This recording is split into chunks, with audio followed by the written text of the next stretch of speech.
आज आपको समझना है कहीं बाधा तो नहीं है, श्रापों के कारण आपकी आशीष रुकी तो नहीं है, क्योंकि बहुत बार श्रापों के कारण हमारी आशीषें रुकी हुई होती हैं।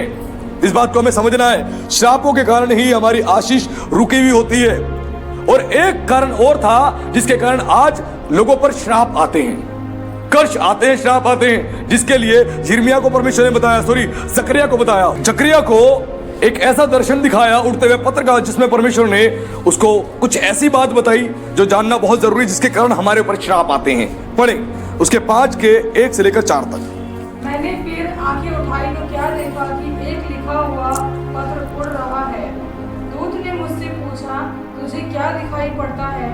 मैंने कहा, मुझे एक लिखा हुआ पत्र उड़ता हुआ दिखाई पड़ता है, जिसकी लंबाई 20 हाथ और चौड़ाई 10 हाथ की है। तब उसने मुझसे कहा, यह वह शाप है जो इस सारे देश पर पड़ने वाला है, क्योंकि जो कोई चोरी करता है वह उसकी एक और लिखे हुए के अनुसार मैल के समान निकाल दिया जाएगा, और जो कोई शपथ खाता है वह उसकी दूसरी ओर लिखे हुए के अनुसार मैल के समान निकाल दिया जाएगा। सेनाओं की यहोवा की यही वाणी है, मैं उसको चलाऊंगा कि वह चोर के घर में और मेरे नाम की झूठी शपथ खाने वालों के घर में घुसकर ठहरेगा और उसको लकड़ी और पत्थरों समेत नष्ट कर देगा। हालेलुया। यहाँ परमेश्वर ने जब जकरिया को दर्शन दिया, जकरिया परमेश्वर का एक नबी था, एक भविष्यवक्ता था, जब उसको दर्शन दिया तो परमेश्वर ने वो दर्शन में उसको एक पत्र दिखाया, जिस पत्र के कोने सिरों पे लिखा था श्राप, श्राप। और वहां बताया 2 कारण से श्राप आते हैं। पहला, चोरी करने के कारण।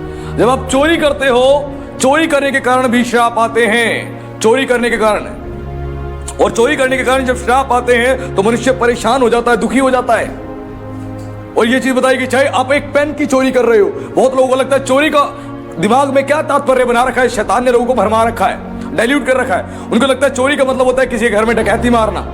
किसी के घर में गए और वहां से हमने डकैती मारी, 10 लाख की 20 लाख की, वो चोरी है। बैंक में गए, हमने डकैती मारी, वो चोरी है। नहीं, आप एक पेन भी कहीं से चुरा के लाते हो, वो भी चोरी कहलाती है। एक पेन भी चुरा के लाए, वो भी चोरी कहलाती है। किसी के घर गए और आपको पता है कि दूसरे का पेन है, आपने उठाया, अपनी पॉकेट में डाल लिया, वो एक चोरी आपके ऊपर श्राप को ले आती है। एक चोरी, एक पेन की चोरी, जो 5 रुपए का पेन है जिसको आप खरीद सकते हो, उसकी चोरी के कारण आपके ऊपर श्राप आ गए। आज बहुत से लोग जहां काम करते हैं वहां से कुछ ना कुछ चुरा के ले आते हैं। जो प्लम्बर हैं, जो टेक्नीशियंस हैं, इलेक्ट्रिशियंस हैं, वो पेज चुरा के ले आएंगे, वो और सामान चुरा के ले आएंगे, तार चुरा के ले आएंगे, कुछ ना कुछ चुरा के ले आएंगे, और उनके परिवार पे श्राप आ रहे हैं, श्राप आ रहे हैं।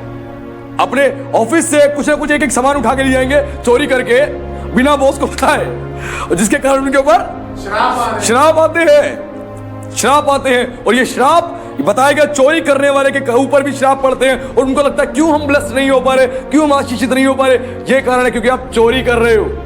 जब आप किसी का धन चोरी कर रहे हो, किसी का 5 रुपए का सामान चोरी कर रहे हो, तो ध्यान रखना, आपके घर से शैतान आपका रुपया चोरी करेगा, आपके घर से चंगाई चोरी करेगा, वो सब कुछ ले जाएगा। आपके चोरी करने के कारण लोग दूसरे का पैसा लेके खा जाते हैं। आओ हम तुम्हारा काम करवा देंगे, पैसा दो, ले लिया, काम नहीं करा पाए और पैसा रख के खा गए, भाग गए, नंबर बंद कर दिया, स्विच ऑफ कर दिया, एड्रेस बदल दिया। वो क्या करा, चोरी करी, और चोरी के कारण लोगों को ठग दिया, उसके कारण उनके ऊपर श्राप आ गए। अब वो कह रहे क्यों हम ठीक नहीं हो पा रहे, क्यों हम आशीषित नहीं हो पा रहे। जितने इंडिया में बहुत बड़े बड़े ऐसे बिजनेसमैन थे जो इंडिया से बैंकों से पैसा लिया, पैसा लेके विदेशों में भाग गए, विदेशों में भाग गए, उन्होंने चोरी करी, उस चोरी कर उनके ऊपर श्राप आ चुका है। जब आप चोरी करते हो, चाहे 5 रुपए की चीज, मैं 5 रुपए की चीज बहुत बड़ी बता रहा हूं, 1 रुपए की चीज भी जब आप चोरी करते हो, उसके कारण आप श्रापित हो जाते हो। 1 रुपए की चीज भी चुराते हो, श्रापित हो जाते हो। चाहे कोई भी सामान क्यों ना हो, 1 रुपए एक सुई क्यों ना हो, आप चुरा के लेके आते हो, आप श्रापित हो जाते हो। ध्यान रखना, चोरी चोरी में कहलाती है। चोरी का अर्थ होता है चोरी करना। पहली चीज यह बताई गई। दूसरी बात बताई गई यहां पर, झूठी शपथ खाने वाला, यानी झूठी गवाही देने वाला, झूठा गवाह। अब कई बार क्या होता है, जब बिजनेस में आपस में लड़ाई झगड़े हो जाते हैं बिजनेस पार्टनर के साथ, तो क्या होता है, मिलकर षड्यंत्र रखते हैं इसको कैसे फंसाए, कैसे फंसाए। फिर अपनी पत्नी को शामिल कर लेते हैं, तू मेरे साथ शामिल हो जा, इसको घर बुला लेते हैं, और क्या करेंगे, हम पुलिस बुला लेंगे, तू अपने कपड़े फाड़ लियो और बोलियो मेरे साथ जबरदस्ती कर रहा था, और झूठी गवाही दे दियो इसको फंसाने के लिए, जिसके कारण श्राप आ गए उन परिवारों पे जो ऐसा करते हैं। पति पत्नी ने मिलकर फंसा दिया, भाई भाई ने मिलकर फंसा दिया, मां बाप ने मिलकर फंसा दिया, बेटे ने मां ने मिलकर फंसा दिया झूठे आरोप में कि मेरे साथ ये गलत काम करने आया था, मेरे ऊपर अत्याचार करने आया था, मेरे साथ ये गलत काम कर रहा था। जिस झूठी गवाही दे दी उसको बंद करवाने के लिए, उसको फंसाने के लिए, जिसके कारण उन पे श्राप आ गए। जब आप झूठी गवाही भी देते हो आपके ऊपर श्राप आ जाते हैं। ये चीज यहां पर जकरिया को परमेश्वर ने बताई।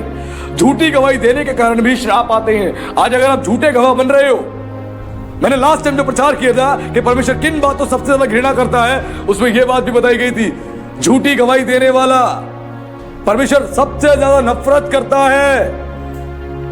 जो झूठी गवाही देता है, किसी के खिलाफ झूठी गवाही देना, झूठी गवाही देकर उसको फंसा रहे हो। उसने आपको पैसा नहीं दिया, लेकिन आपको फंसाने के लिए पुलिस थाने में जाके कंप्लेंट कर दी कि भाई मैंने इसको पैसा दिया था, देखो मेरा पैसा वापसी नहीं दे रहा। झूठी गवाही मिलके दो लोगों ने आपके खिलाफ दे दी। अब उनके ऊपर क्या आ गया? श्राप आ गया। और ये श्राप जब तक नहीं टूटेगा, जब तक प्रभु के पास नहीं आएंगे, रिपेंट नहीं करेंगे, अपनी गलती को पश्चाताप नहीं करेंगे और अपनी गलती को सुधारेंगे नहीं, वो श्राप नहीं टूटेगा। क्योंकि श्राप केवल यीशु ही तोड़ सकता है और कोई नहीं।